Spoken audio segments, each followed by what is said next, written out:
anyone thinks that Boris and Carrie's wedding was suddenly brought forward to manage to distract attention from the appalling revelations of Dominic Cummings. I mean, who'd imagine that anyone would stoop so low?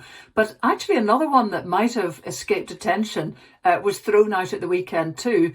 And this was the idea that taxpayers would pay 200 million quid for a new Britannia, essentially. Although this time, Boris is calling it a national flagship and not a yacht. Like, that will make people think otherwise about the proposition.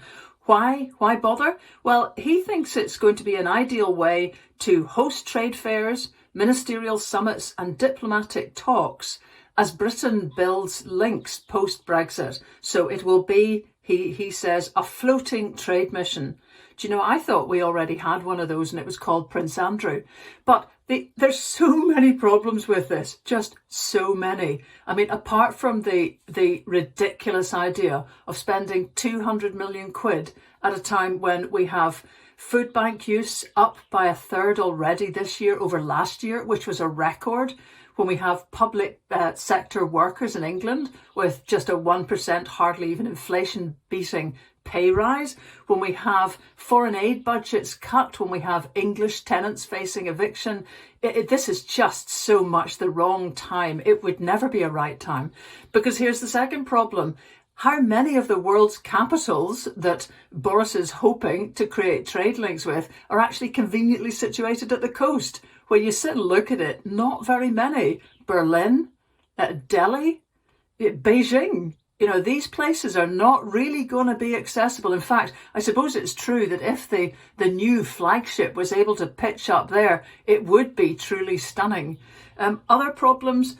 Well, this expensive begging bowl is not something that the royals even want. And this is just extraordinary that clearly, in the same way as the Prime Minister doesn't consult the First Ministers of the devolved nations, he doesn't even consult the Queen when he's proposing something with the name of her late husband, Prince Philip, because that's the idea, to call this flagship the Prince Philip. It seems that the royals are not as daft as they look. They've said it's too grand a symbol for use in the modern age and not something we have asked for. It kind of makes you realise why they end up talking to Gordon Brown, because clearly they don't get involved in talks with anybody else. But this then surely you'd think would be the tin lid on an embarrassing last century colonial piece of nonsense. And yet, if you look on the government's website, the plans are still there. They're going to put the building contract out to tender, and because it will be built in Britain, by gum, we'll all be lining up to cheer. There is a potential other cheeky wee use that this vessel could be put to.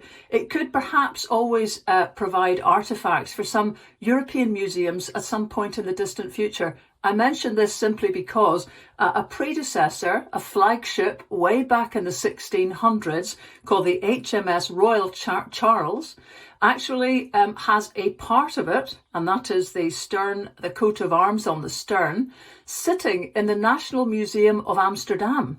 Why? Because the cheeky Dutch, as part of the Anglo-Dutch wars in that century, sailed all the way up to Chatham, captured this flagship, took it back across the sea to Amsterdam, scrapped it, and just kept the coat of arms to stick in their museum. Why? They say it commemorates a Dutch triumph and English defeat. Well, a moment of Europe's gain and England's loss. Kind of reminds you of something, doesn't it?